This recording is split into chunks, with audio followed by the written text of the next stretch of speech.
Hello student, welcome to my YouTube channel. आज की इस वीडियो में हम डिस्कस करने वाले हैं एक और इम्पोर्टेंट अनसीन पोयम। और ये पोयम भी उन लोगों के लिए या उन स्टूडेंट्स के लिए है जो कि एग्ज़ाम में अच्छे मार्क्स लाना चाहते हैं। ये सभी बोर्ड के लिए, चाहे आप सीबीएसई में पढ़ रहे हो, एमपी बोर्ड, यूपी, राजस्थान, किसी भी बोर्ड में पढ़ रहे हो, लेकिन आपके लिए इम्पोर्टेंट पोयम हो सकती है। और specially MP board 10th class student के लिए ये 8 मार्क्स की आती है और 12th स्टूडेंट के लिए 5 मार्क्स की आती है। स्पेशल इंग्लिश वालों के लिए, जनरल इंग्लिश वालों के लिए भी आती है। तो कुछ नहीं तो आपका ज्ञान तो जरूर बढ़ेगा और किस तरह से सॉल्व करना है ये भी आपको पता चलेगा।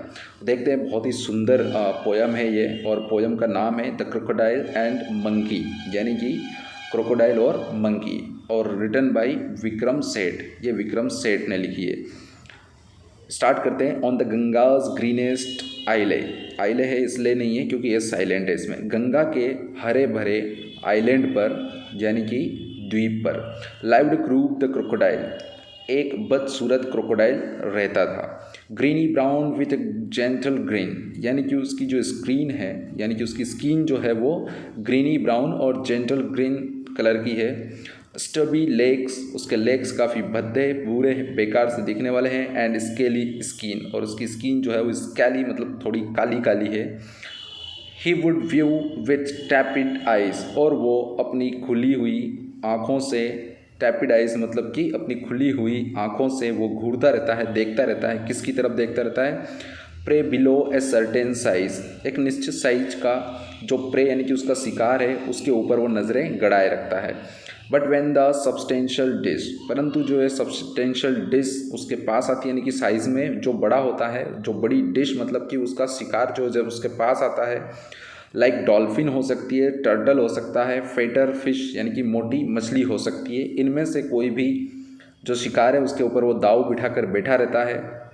स्वम across his field of view, और वो स्वयं मतलब कि तैरता रहता है across his field of view, यानी कि उसके दृष्टिकोण में या उसकी नज़र में, जहाँ तक उसकी नज़र जाती है उसके आसपास जो भी प्रे या जो भी शिकार उसको मिलता है, he would test the water too, और वो क्या करता है, ऐसे बड़े शिकार को देखकर पानी को भी टेस्ट करता है।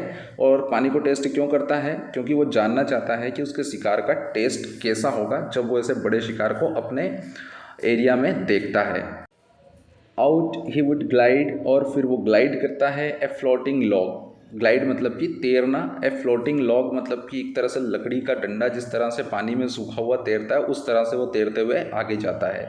साइलेंट एज ए फॉलीवॉल, बिल्कुल साइलेंटली चुपचाप जो है वो तैरता हुआ चला जाता है। Nearer nearer till his prey, जहाँ पर उसका शिकार बैठा रहता है उसके बिल्कुल पास और पास, बिल्कुल धीरे धीरे वो तैरता हुआ चला जाता है।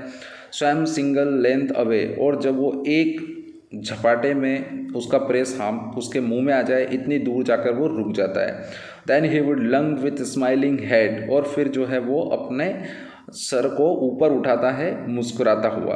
Grab it snap and rip it dead, और अपने शिकार को पकड़ लेता है, उसको निगल जाता है, और उसको जब तक वो मर नहीं जाए उसको वो निगल जाता। Then prime pleasure of his life, और फिर उसके जीवन का परम आनंद शुरू होता है। क्या होता है? Drags the carcass to his wife, और वो कैरकस मतलब कि जो मरे हुए एनिमल की जो बॉडी है उसको वो पकड़ लेता है, और ड्रैक्स मतलब उसको खींचते हुए कहाँ ले जाता है? उसकी वाइफ के पैरों में रख देता है।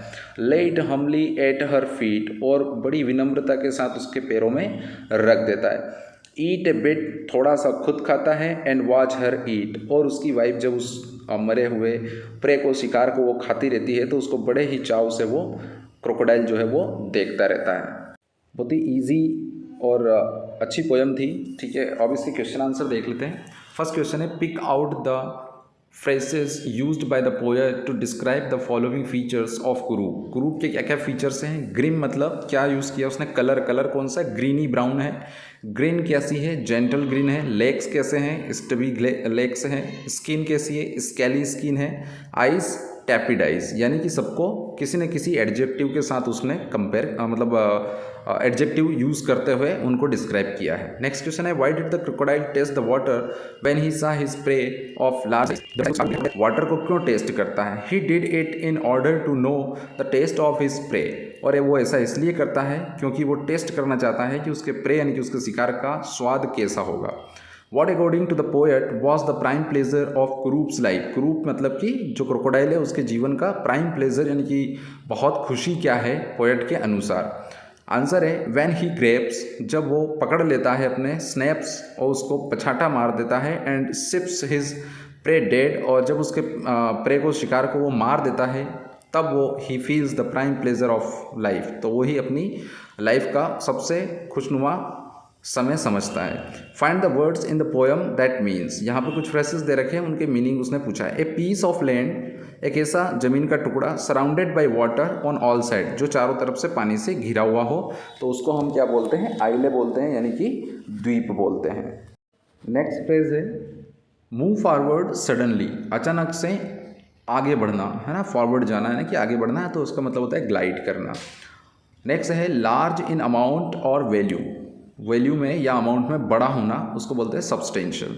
The dead body of an animal, animal की डेड बॉडी को क्या बोलते हैं, कार्कस। ठीक है। नेक्स्ट क्वेश्चन है how did the crocodile catch his prey, crocodile अपने प्रे को किस तरह से कैच करता है। द क्रोकोडाइल ग्लाइड्स, यानी कि आगे बढ़ता जाता है, स्लोली धीरे धीरे, लाइक ए फ्लोटिंग लॉग, एक बहते हुए लकड़ी के टुकड़े की तरह। ही रिमेन्स कम्प्लीटली साइलेंट, वो पूरी तरह से साइलेंट रहता है, till he comes nearer and nearer, जब तक वो अपने शिकार के बिल्कुल पास न चला जाए, and then it grabs the prey in a single length and kills it, और एक ही बार में वो अपने शिकार को अपने मुंह में दबा लेता है और उसको मार देता है। नेक्स्ट क्वेश्चन है why does the poet compare the crocodile with a tadpole, tadpole से तुलना क्यों करता है क्रोकोडाइल की पोएट।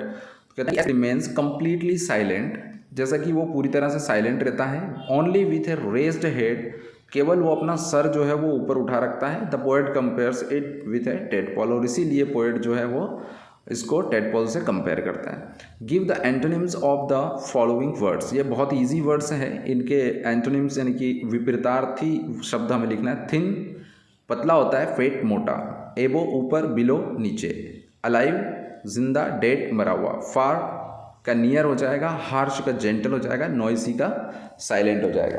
तो होप स्टूडेंट आपको ये पोएम अच्छा समझ में आई होगी। ये आखिरी क्वेश्चन था इसका, और नेक्स्ट जितने भी इंपॉर्टेंट एक्सट्रैक्ट हैं पोएम के, अनसीन पैसेज है, वो मैं एक के बाद एक रोज़ अपलोड करता रहूँगा, आप देखते रहें। और अपने जो क्लासमेट्स हैं या दूसरी क्लास के भी जो स्टूडेंट्स हैं 9th से 12th तक, चाहे वो 9th में हो, 10th में, 11th में, 12th में, चाहे वो किसी भी बोर्ड से हो, इंग्लिश मीडियम हो, हिंदी मीडियम हो, सभी के लिए इंपॉर्टेंट एक्सट्रैक्ट और पोएम के एक्सट्रैक्ट और प्रोज के जो पैसेजेस होंगे मैं अपलोड करते जाऊँगा, तो आप इनको देखते रहें। और आप चाहें तो क्वेश्चन आंसर को लिख सकते हैं, या तो लास्ट में मैं बहुत जल्दी जो है इनका पूरा एक PDF जैसे ही कंप्लीट होगा मैं अपलोड कर दूंगा, तो आप उसको भी ले सकते हैं, उसके प्रिंट ले सकते हैं।